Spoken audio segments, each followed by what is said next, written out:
Hello दोस्तों, सुंदरम में आप सभी का स्वागत है। आशा करता हूँ कि आप सभी अच्छे होंगे। तो आज हम लोग देखते हैं पेट प्रैक्टिस सेट नंबर 9। देखते हैं कुछ महत्वपूर्ण क्वेश्चन। तो रक्तचाप मापने के उपकरण का क्या नाम होता है? स्फैग्मोमाइनोमीटर होता है, थर्मामीटर होता है, ECG होता है, स्टेथोस्कोप होता है। तो इसका करेक्ट आंसर क्या हो जाएगा? स्फैग्मोमाइनोमीटर के द्वारा क्या होता है? रक्तचाप को मापा जाता है। अगर इसकी उपकरण स्फैग्मोमाइनोमीटर का खोज किसके द्वारा किया गया था? तो 1881 में कार्ल रिटर वान वास के द्वारा किया गया था। कार्ल रिटर वान वास के द्वारा किया गया था। तो किसके द्वारा किया गया था? कार्ल रिटर वान वास के द्वारा 1881 ईस्वी में किया गया था। चलिए अगला क्वेश्चन देखते हैं। निम्न में से कौन सी मिट्टी में नाइट्रोजन नियंत्रण को प्रेरित करता है? प्रोटोजोआ है, बैक्टीरिया है, कवक है, शैवाल है। इसका करेक्ट आंसर क्या हो जाएगा?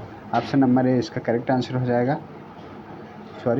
ऑप्शन बी इसका करेक्ट आंसर हो जाएगा। क्या है? बैक्टीरिया है। ऑप्शन नंबर बी इसका करेक्ट आंसर हो जाएगा। बैक्टीरिया मिट्टी में जो है नाइट्रोजन स्थिरीकरण करने में सहायक होते हैं। तो इसका करेक्ट आंसर क्या हो जाएगा? ऑप्शन नंबर बी इसका करेक्ट आंसर हो जाएगा। नाइट्रोजन का स्थिरीकरण करता है। कौन करता है? जैसे मटर के जड़ों में जो है मटर के पौधे के जड़ों में जो है राइजोबियम पाया जाता है, उसी क्या कहते हैं? बैक्टीरिया कहते हैं। यह क्या होता है? नाइट्रोजन स्थिरीकरण करने में सहायक होता है। तो इसका करेक्ट आंसर क्या हो जाएगा? ऑप्शन नंबर बी इसका करेक्ट आंसर हो जाएगा, बैक्टीरिया। तो चलिए आगे देखते हैं। निम्न में से कौन सी सबसे बड़ी ज्ञात कोशिका है? यूकैरियोटिक कोशिका है, प्रोकैरियोटिक कोशिका है, मायोकोलाप्सम है, शुतुरमुर्ग के अंडे हैं। तो इसका करेक्ट आंसर क्या हो जाएगा? सबसे बड़ी कोशिका क्या होता है? तो शुतुरमुर्ग का अंडा होता है। ऑप्शन नंबर डी इसका करेक्ट आंसर हो जाएगा। शुतुरमुर्ग का अंडा सबसे बड़ा कोशिका होता है। तो अगर कोशिका कहते किसे हैं? संरचनात्मक एवं कार्यात्मक इकाई को किसको कहते हैं? संरचनात्मक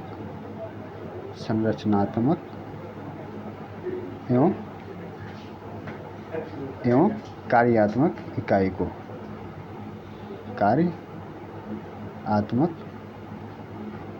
क्या कहते हैं? कोशिका कहते हैं।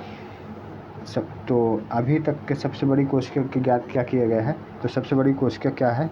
शुतुरमुर्ग का अंडा माना जाता है। अगर सबसे छोटी कोशिका की बात की जाए तो क्या होता है? तो क्या होता है? माइकोप्लाज्म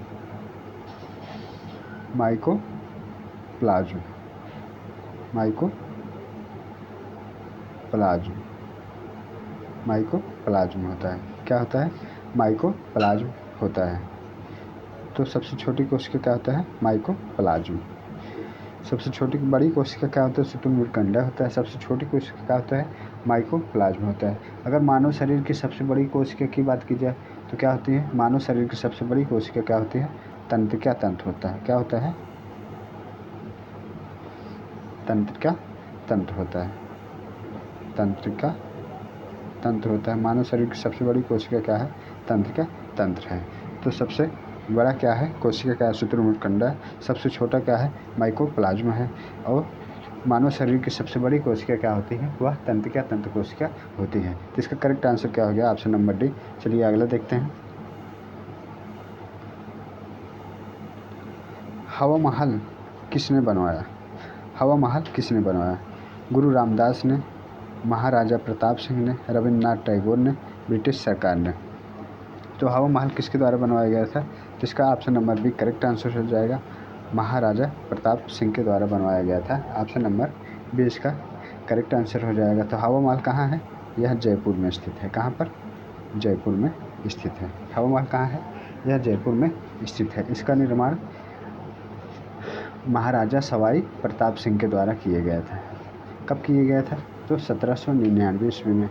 कब किए थे? 1799 ईस्वी में। अगर इनकी डिज़ाइन की बात की जाए, इसकी डिज़ाइन किसके द्वारा तैयार किया गया था? तो डिज़ाइन कौन थे? इसके वास्तुकार कौन थे? लालचंद उस्ताद थे। लालचंद उस्ताद क्या थे, इसके डिज़ाइन किए थे। हवा महल के वास्तुकार कौन थे, तो लालचंद उस्ताद थे। तो यह किसके द्वारा बनवाया गया था, महाराजा सवाई प्रताप सिंह के द्वारा 1799 ईस्वी में। हवा महल कहाँ स्थित है, जयपुर में स्थित है। इसका करेक्ट आंसर क्या हो गया, ऑप्शन नंबर बी इसका करेक्ट आंसर हो गया। चलिए अगला देखते हैं।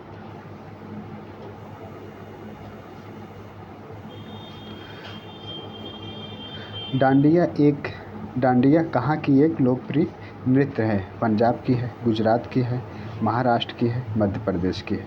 तो डांडिया कहाँ का है, इसका करेक्ट आंसर क्या हो जाएगा, ऑप्शन नंबर बी गुजरात के क्या हो जाएगा, डांडिया। यह डांडिया जो है गुजरात की क्या है, प्रसिद्ध नृत्य शैली है। जबकि पंजाब का क्या है, तो पंजाब का क्या हो जाएगा, भांगड़ा। पंजाब का भांगड़ा हो जाएगा। महाराष्ट्र का क्या हो जाएगा, लवड़ी। महाराष्ट्र का क्या हो जाएगा, लवड़ी है। तो इसका करेक्ट आंसर क्या हो जाएगा, ऑप्शन नंबर बी इसका करेक्ट आंसर हो जाएगा। चलिए अगला देखते हैं।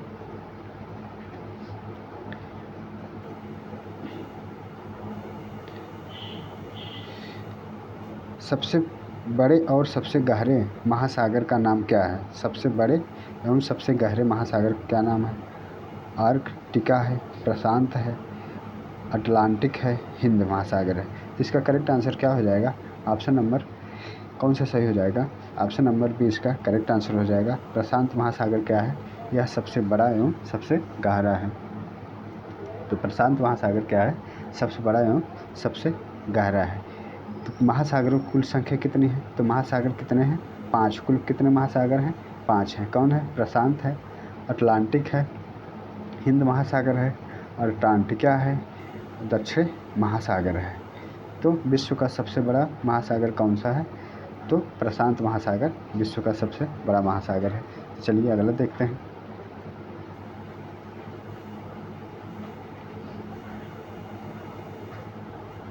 चाणक्य को किस नाम से जाना जाता है, राजशेखर के, तेजस्वी से, कौटिल्य से, वात्स्यायन के। तो चाणक्य किस नाम से जाना जाता है, तो इसका करेक्ट आंसर क्या हो जाएगा, Kautilya. Option number B C इसका करेक्ट आंसर हो जाएगा। चाणक्य को कौटिल्य एवं क्या कहते थे, विष्णुगुप्त। इन्हीं को क्या कहते थे, विष्णुगुप्त भी कहते हैं। विष्णुगुप्त किसे कहा जाता है, तो चाणक्य को कहा जाता है। ये क्या थे, एक चाणक्य चंद्रगुप्त मौर्य के गुरु थे। किसके,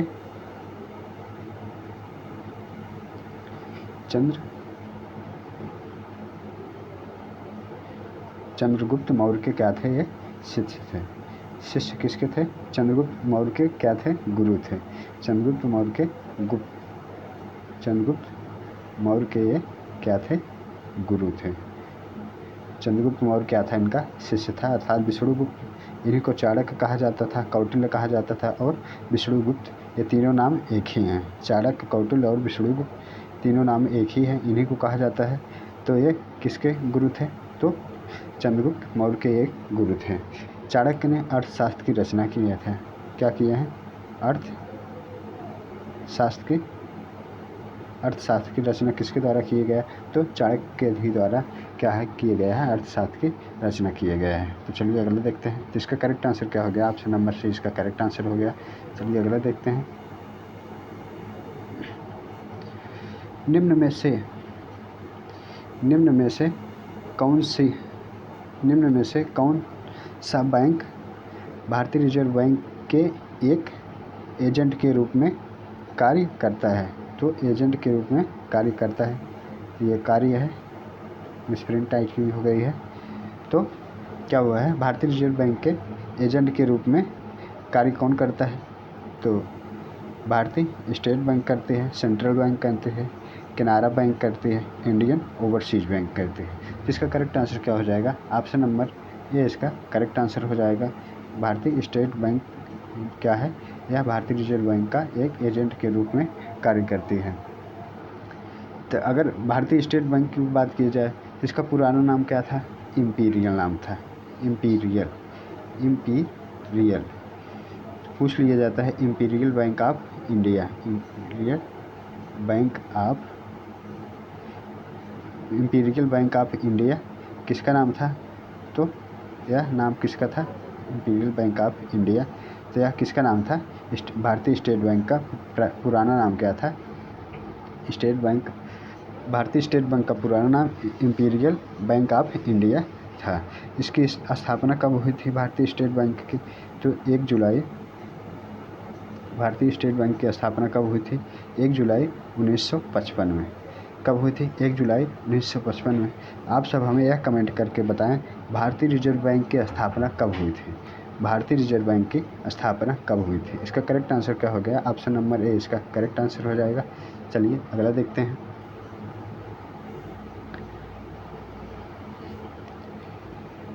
कौन सा अनुच्छेद राज्य में राष्ट्रपति शासन लगाने हेतु कार्य करता है?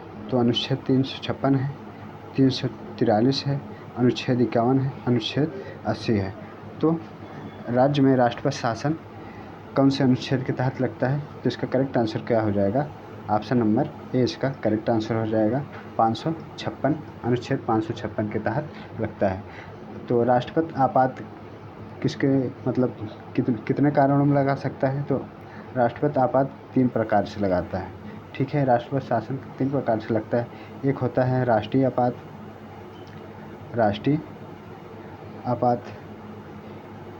राष्ट्रीय आपात यह कितने में होता है? 352 में। राष्ट्रीय आपात क्या होता है? 352 में। और राष्ट्रपति शासन जो होता है वह क्या होता है? 356 में। तो राष्ट्रपति शासन अनुच्छेद कितने में लगता है? 356 में। और वित्तीय आपात कितने में लगता है? एक होता है वित्तीय आपात तो कितने में लगता है? तो 360 में। वित्तीय आपात कितने में लगता है? तो 360 में वित्तीय आपात लगता है। ठीक है, वित्तीय आपात 360। ठीक है, 360 में लगता है। 352 में क्या है? राष्ट्रीय आपात है। राष्ट्रपति शासन कितने में? 356 है। वित्तीय आपात क्या है? 360 में है। तो इसका करेक्ट आंसर क्या हो जाएगा? अनुच्छेद 356 इसका करेक्ट आंसर हो जाएगा। तो चलिए अगला देखते हैं।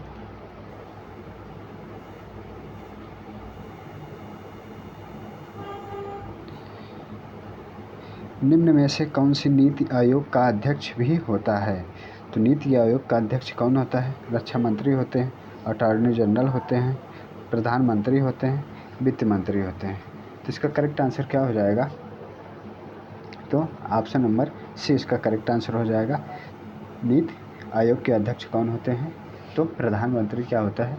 नीति आयोग का पदेन अध्यक्ष होता है। क्या होता है? पदेन अध्यक्ष। यह कब से लागू किया गया है? यह योजना आयोग के स्थान पर, किसके स्थान पर? योजना आयोग की स्थापना कब हुई थी? तो योजना आयोग की स्थापना 1950 में हुई थी। इसी के स्थान पर 2014 में, कब? 2014 में इसे नीति आयोग कर दिया गया। नीति आयोग कर दिया गया। तो योजना आयोग को यह स्थापना कब हुई थी? तो 1950 ईस्वी में हुई थी। इसे 2014 में क्या कर दिया गया? नीति आयोग कर दिया गया। योजना आयोग को समाप्त करके नीति आयोग कर दिया गया है। नीति आयोग जो होता है ये क्या है? यह अयोग्य एवं असंवैधानिक निकाय है। यह क्या है? असंवैधानिक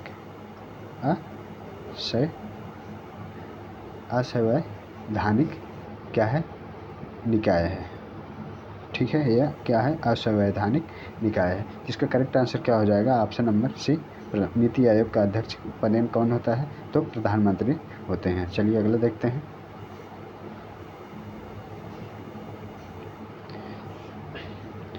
पोलो या चौगान खेलते समय निम्न में से किस सुल्तान की मृत्यु हुई थी? कुतुबुद्दीन ऐबक की, बलबन की, इल्तुतमिश की, नसरुद्दीन मोहम्मद की। तो पोलो या चौगान खेलते समय किसकी मृत्यु हुई थी? तो ऑप्शन नंबर ए इसका करेक्ट आंसर हो जाएगा। कुतुबुद्दीन ऐबक की मृत्यु क्या हुई थी? पोलो या चौगान खेलते समय इसकी क्या हुई थी? मृत्यु हो गई थी। इसके कार्यकाल की बात की जाए तो यह 1206 से लेकर 1210 तक इन्होंने शासन किया था। 1206 से 1210 तक। और 1210 में ही ये क्या किए थे, घोड़े से गिरकर इनकी मृत्यु हो गई थी। ठीक है, घोड़े से गिरकर इनकी मृत्यु हो गई। ऑप्शन नंबर ए इसका करेक्ट आंसर हो जाएगा, कुतुबुद्दीन ऐबक। चलिए अगला देखते हैं। पृथ्वी तल के नीचे पिघले हुए पत्थर को क्या कहा जाता है? बेसाल्ट कहा जाता है, लाइकोलिथ कहा जाता है, लावा कहा जाता है, मैग्मा कहा जाता है। पृथ्वी तल के नीचे पिघले हुए पत्थर को क्या कहा जाता है? तो इसका करेक्ट आंसर क्या हो जाएगा? ऑप्शन नंबर डी इसका करेक्ट आंसर हो जाएगा, मैग्मा कहा जाता है। ठीक है, क्या कहा जाता है? मैग्मा कहा जाता है। यह क्या है? एक ज्वालामुखी क्रिया के दौरान पृथ्वी तल पर आता है। तो जब ज्वालामुखी आता है तभी ये होता है। तो इसका करेक्ट आंसर क्या हो गया? ऑप्शन नंबर डी इसका करेक्ट आंसर हो गया, मैग्मा। चलिए अगला देखते हैं।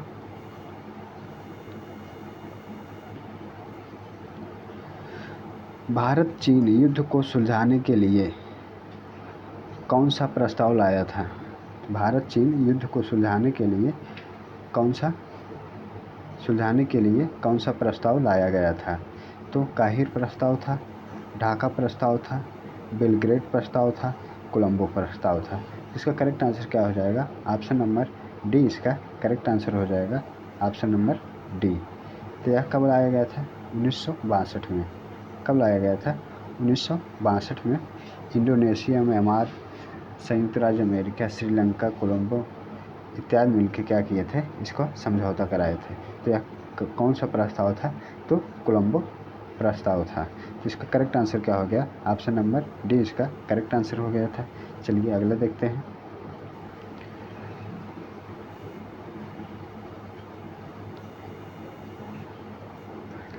आवाज़ की माप का मात्रक क्या है? डेसिबल है, हर्ट्ज है, एम्पलीफायर है, एकैसिक है। तो इसका करेक्ट आंसर क्या हो जाएगा? आवाज़ की माप का मात्रक क्या है?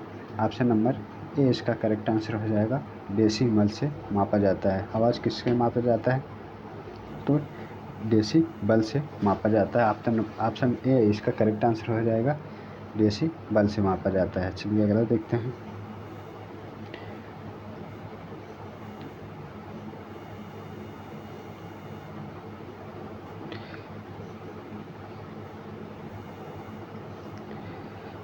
रेफ्रिजरेटर में सामान्यतः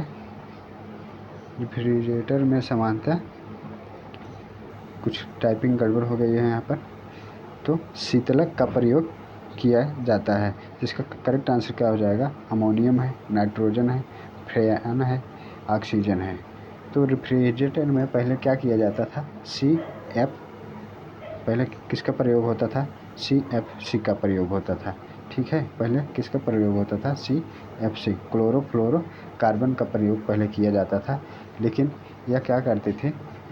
कुछ दिक्कत करते थे, तो इसलिए अब हटाकर को यहाँ पर क्या कर दिया गया था? तो फ्रेयान गैस को शामिल कर दिया गया। ऑप्शन नंबर सी इसका करेक्ट आंसर हो जाएगा।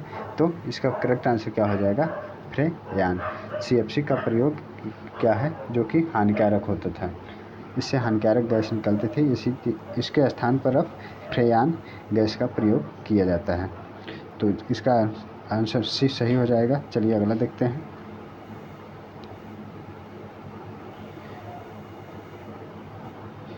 इलेक्ट्रॉनिक्स में IC का पूर्ण रूप क्या है?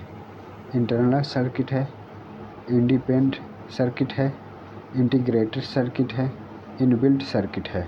तो IC चिप होता है, जिसका पूरा नाम क्या होता है? Integrated circuit. ऑप्शन नंबर से इसका करेक्ट आंसर हो जाएगा, इंटीग्रेटेड सर्किट होता है, जो कि कंप्यूटर में लगा होता है। तो इसका करेक्ट आंसर क्या हो जाएगा?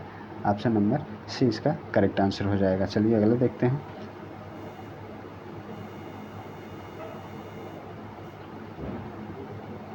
निम्न में से किसे गांधी जी अपना राजनैतिक गुरु मानते थे? तो गांधी जी के द्वारा अपना राजनैतिक गुरु किसे माना जाता था? महादेव देसाई थे, दयानंद सरस्वती थे, और आचार्य नरेंद्र देव थे, गोपाल कृष्ण गोखले थे। तो इसका करेक्ट आंसर क्या हो जाएगा? ऑप्शन नंबर डी इसका करेक्ट आंसर हो जाएगा। ये किसके गुरु थे? मोहम्मद अली जिन्ना के भी गुरु थे गोपाल कृष्ण गोखले। तो महात्मा गांधी के भी गुरु कौन थे? गोपाल कृष्ण गोखले थे। जिसका करेक्ट आंसर क्या हो जाएगा? ऑप्शन नंबर डी इसका करेक्ट आंसर हो जाएगा। गांधी जी ने क्या करते थे? अपना राजनीतिक गुरु मानते थे। अगर गोखले की बात की जाए तो इन्होंने 1905 ईस्वी में क्या किए थे? Servants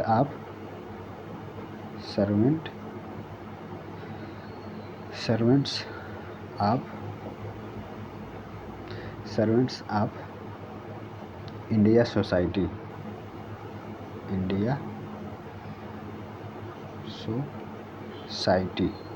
servant of India society की स्थापना किसके द्वारा किया गया था? गोपाल कृष्ण गोखले के द्वारा कब किया गया था? 1905 में सर्वेंट ऑफ इंडिया सोसाइटी की स्थापना किए थे। इसका करेक्ट आंसर क्या हो जाएगा? Option number D.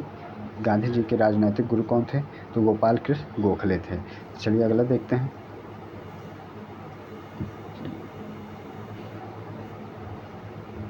विश्व का सबसे बड़ा द्वीप समूह कौन सा है? ग्रीनलैंड है, आइसलैंड है, मेडागास्कर है। तो इसका करेक्ट आंसर क्या हो जाएगा? ऑप्शन नंबर ए इसका करेक्ट आंसर हो जाएगा। ग्रीनलैंड क्या है? यह सबसे बड़ा द्वीप समूह है। ऑप्शन ए इसका करेक्ट आंसर हो जाएगा। ग्रीनलैंड जो है अंटार्कटिका महासागर और अटलांटिक महासागर के बीच में कनाडा के पूर्व में स्थित है। कहाँ? तो यह कहाँ पर स्थित है? अंटार्कटिका महासागर और अटलांटिक महासागर के बीच में कनाडा के पूर्व में स्थित है। तो ग्रीनलैंड इसका करेक्ट आंसर हो जाएगा। चलिए अगला देखते हैं।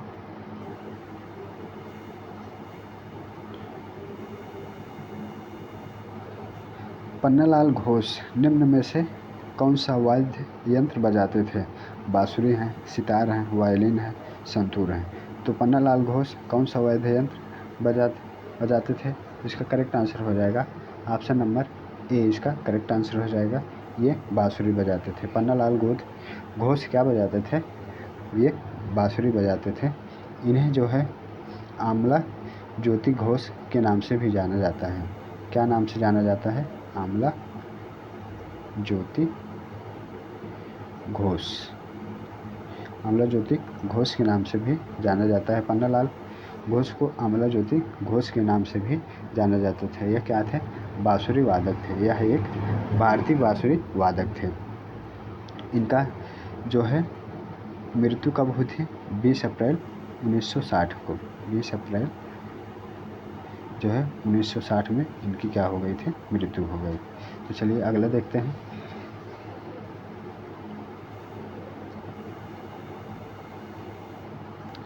रैलिट एक्ट किस वर्ष पारित हुआ? तो रैलिट एक्ट किस वर्ष पारित हुआ? 1919 में, 1921 में, 1929 में, 1916 में। तो इसका करेक्ट आंसर क्या हो जाएगा? रैलिट एक्ट क्या होता है? ऑप्शन नंबर ए इसका करेक्ट आंसर हो जाएगा 1919 में। ना कानून ना दलील का ये क्या था? नियम था। इसमें तो ना तो कानून माना जाता था ना कुछ माना जाता था। इसे काला कानून भी कहते थे। तो इसकी कब पारित किया गया था? तो 1919 ईस्वी में इसको पारित किया गया था। यह कहाँ पारित किया गया था?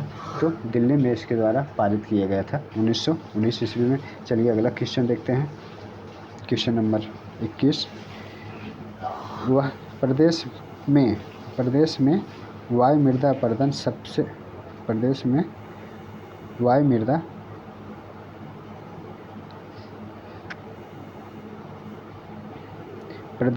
मृदा अपरदन से सर्वाधिक प्रभावित क्षेत्र कौन सा है? वायु मृदा अपरदन सर्वाधिक प्रभावित क्षेत्र कौन सा है? पश्चिमी क्षेत्र, पूर्वी क्षेत्र, उत्तरी क्षेत्र, दक्षिणी क्षेत्र। इसका करेक्ट आंसर क्या हो जाएगा? ऑप्शन नंबर ए इसका करेक्ट आंसर हो जाएगा पश्चिमी क्षेत्र।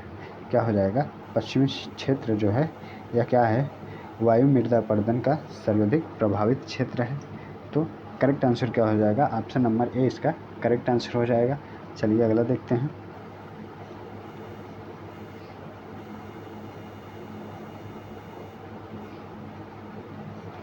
प्रदेश में अवनालिका अपरदन से सबसे अधिक प्रभावित जिला कौन सा है?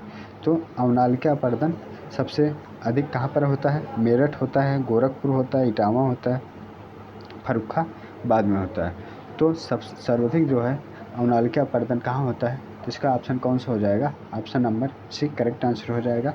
इटावा में जो है अवनालिका अपरदन सर्वाधिक होता है। कहाँ पर? इटावा में अधिक होता है। यहाँ वर्षा जल से के कारण तेज बहाव से सतह की मृदा जो है वह अपरदन धाराओं के रूप में अवनालिका अपरदन कहलाती हैं।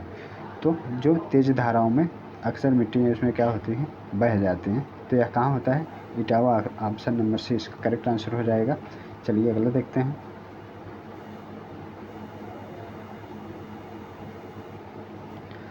उत्तर प्रदेश में सिंचाई का मुख्य साधन है, नहरें हैं, कुआं नलकूप है, तालाब एवं कुएं हैं, अन्य साधन हैं।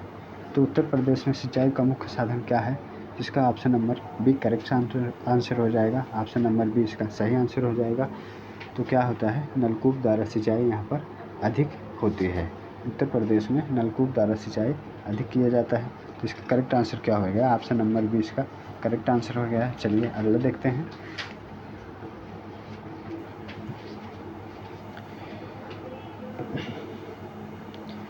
मिलान करना है इसमें, आइए देखते हैं। सूची 1 सूची 2, इलाहाबाद, कानपुर है, लखनऊ है, वाराणसी है, अमौसी है, बाबतपुर है, बमरौली है, चकेरी है। तो यह क्या है, तो चलिए देखते हैं। एयरपोर्ट है, यह सब क्या है, एयरपोर्ट। इलाहाबाद में कौन सा एयरपोर्ट है, तो इसका करेक्ट आंसर क्या हो जाएगा, बमरौली। इलाहाबाद में बमरौली हो जाएगा। और कानपुर में क्या हो जाएगा, कानपुर में चकेरी हो जाएगा, चकेरी हो जाएगा। और लखनऊ में कौन सा हो जाएगा, लखनऊ में अमौसी हो जाएगा, अमौसी लखनऊ में है। और वाराणसी में क्या है, बाबतपुर, वाराणसी में बाबतपुर हो जाएगा। तो 1 का 3, 1 का 3 2 में है, 1 का 3 2 में है। और बी का 4, बी का 4 हो जाएगा, ये है। और सी का 1 और डी का 2।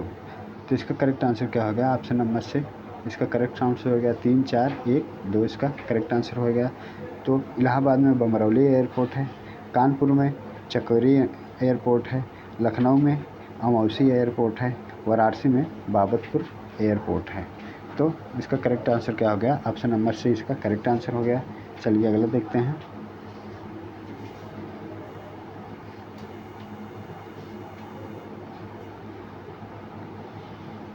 उत्तर प्रदेश में वन संरक्षण प्रक्रिया का प्रारंभ कब से हुआ, 1700 में हुआ, 1900 में हुआ, 1800 में हुआ, 1950 में हुआ। तो वन संरक्षण प्रक्रिया का प्रारंभ कब किया गया, तो इसका करेक्ट आंसर क्या हो जाएगा, 1800 ईस्वी में किया गया था। इसका option number C correct answer हो जाएगा। 1800 ईस्वी में किया गया था। वन संरक्षण प्रक्रिया का प्रारंभ कब किया गया था, तो 1800 ईस्वी में किया गया था। तो आज के लिए बस इतना ही। आशा करता हूँ वीडियो आप सबको पसंद आया होगा। तो लाइक ज़रूर करें, कमेंट करें और चैनल को सब्सक्राइब करें। बहुत बहुत धन्यवाद।